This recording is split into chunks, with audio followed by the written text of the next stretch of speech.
క్రీస్తునందు ప్రియదేవుని బిడ్డలందరికీ యేసుక్రీస్తు వారి అతి శ్రేష్టమైన నామములో వందనములు తెలియచేసుకుంటున్నాను. నేటి దిన ధ్యానాంశము యాకోబు పత్రిక 2వ అధ్యాయము 23 నుండి 26 వచనములు.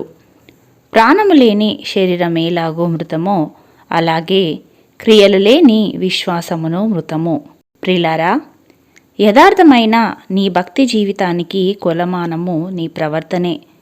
క్రైస్తవుడను క్రైస్తవురాలిని అని నోటితో చెప్పనవసరం లేదు, కానీ నీ జీవితము ద్వారా కనపరిస్తే చాలు. కానీ విచారం ఏమిటంటే, నోటితో చెప్పవలసినవి ఏమో క్రియలలో చూపిస్తున్నారు, క్రియలలో చూపవలసినవి నోటితో చెప్తున్నారు నేటి క్రైస్తవులు. మేము క్రైస్తవులము అని అంతియొకయలోని శిష్యులు గొంతెత్తి అరవలేదు, అందరితో చెప్పలేదు. కానీ వారు తమ బ్రతుకు ద్వారా క్రీస్తును లోకానికి కనపరిచినారు. వారి క్రియలలో క్రీస్తు ప్రేమ ఉన్నది, వారి చూపులలో క్రీస్తు కరుణ ఉన్నది. వారి హృదయములో మాత్రమే కాకుండా వారి జీవితంలో క్రీస్తు ఉన్నారు. కాబట్టే వారు మొట్టమొదటిగా క్రైస్తవులు అని పిలువబడ్డారు, అట్టి సాక్ష్యము పొందగలిగారు. ప్రియులారా, నేను విశ్వాసిని అని అబ్రహాము చాటింపు వేయలేదు, కానీ తన జీవితంలో తన విశ్వాసమును కనపరిచాడు. ఎక్కడికి వెళ్ళాలో ఎరుగకనే తన స్వదేశమును విడిచిపెట్టి వచ్చాడు. ఎలా జీవించాలో తెలియకనే అన్యజనుల మధ్యన జీవించాడు. మృతతుల్యమైన శరీరము ద్వారా ఏ విధముగా బిడ్డలు జన్మించగలరు అని సందేహించక విశ్వసించాడు.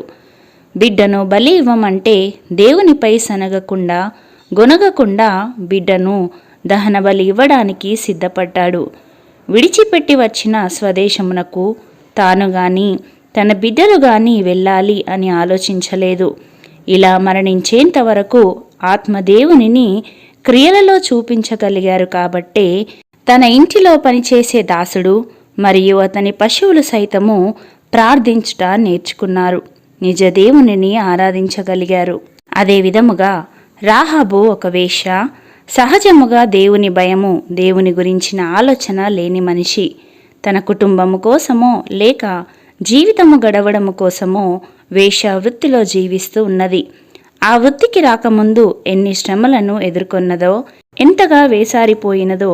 అలాంటి వ్యక్తి నిజ దేవుని గురించి విన్నది, ఆయన చేసిన అద్భుత కార్యముల గురించి, మహత్కార్యములను గురించి తన పట్టణస్థులైన ఎరికో ప్రజలు మాట్లాడుకుంటూ ఉండటం విని ఉంటుంది.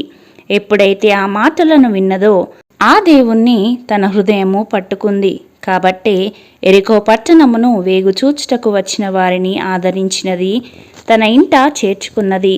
ఆ దేవుణ్ణి ఆశ్రయించి యేసుక్రీస్తు వంశావళిలో చోటు చేసుకున్నది.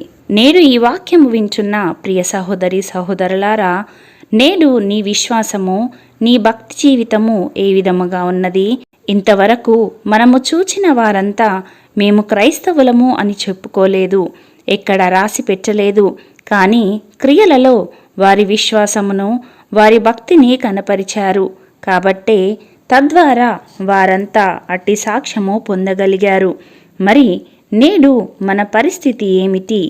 నీ జీవితాన్ని చూసిన వారు, వీరు క్రైస్తవులు, ఇలాంటి పనులు వీరు చెయ్యరు, లోకపు పోకడలను వీరు అనుసరించరు, లోకానుసారముగా మనవలే వీరు జీవించరు, వారు వ్యర్థమైన మాటలు మాటలాడరు, వారు పనికిరాని క్రియలు లేదా కార్యాలు చెయ్యరు అని నీ గురించి లేదా మన గురించి చెప్పగలుగుతున్నారా?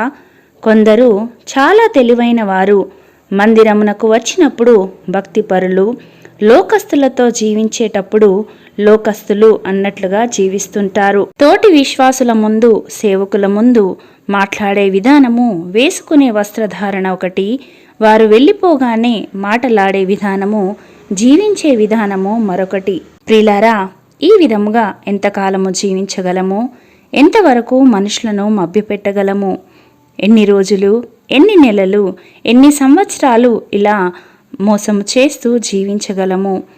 నీవు నిజమైన విశ్వాసివి, నీ భక్తి యథార్థమైనది, నీవు నిజమైన క్రైస్తవుడవి, క్రైస్తవురాలివి అయితే యేసుక్రీస్తు ప్రభువు వారితో జీవించుటకు కొనిపోబడతావు.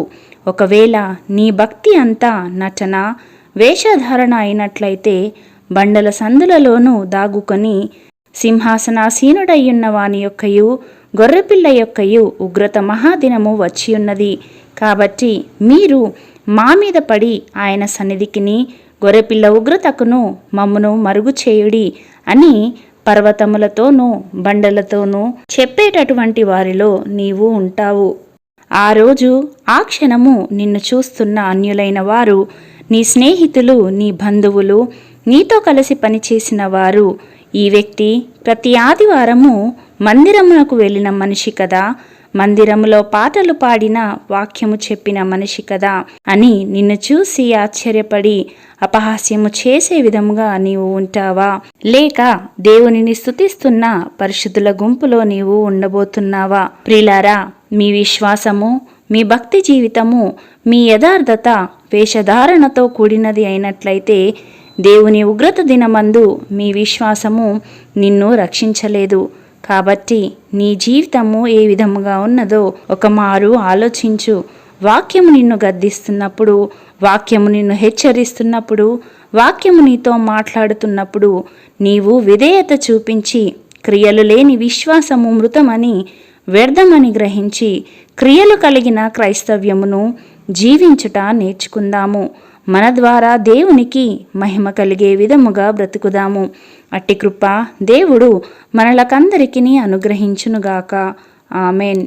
ప్రార్థించుకుందాము. కృపామయుడా, సర్వోన్నతుడా, సర్వాధికారము కలిగిన వాడా, మీ పరిశుద్ధమైన నామమును బట్టి తండ్రి మీకు వందనాలు. మీ స్వరక్తమిచ్చి మమ్మలను సంపాదించుకొని మీ సొత్తైన ప్రజగా మమ్మలను చేసుకున్న దేవా మీకు స్తోత్రములు. తండ్రి, మీ బిడ్డలుగా పిలువబడే విధముగా మా బ్రతుకులు ఉన్నవో లేవో మేము తెలుసుకునే విధముగా వాక్యము ద్వారా మమ్మలను సంధించిన దేవా మీకు వందనాలు. కేవలము విశ్వాసము కలిగిన వారి వలె కాకుండా మా క్రియల ద్వారా మిమ్మలను కనబరిచే బిడ్డలుగా ఉండుటకు మీ సహాయమును మాకు దయచేయమని యేసయ్య పరిశుద్ధ నామములో ప్రార్థించి వేడుకొనుచున్నాము పరమ తండ్రి. ఆమెన్.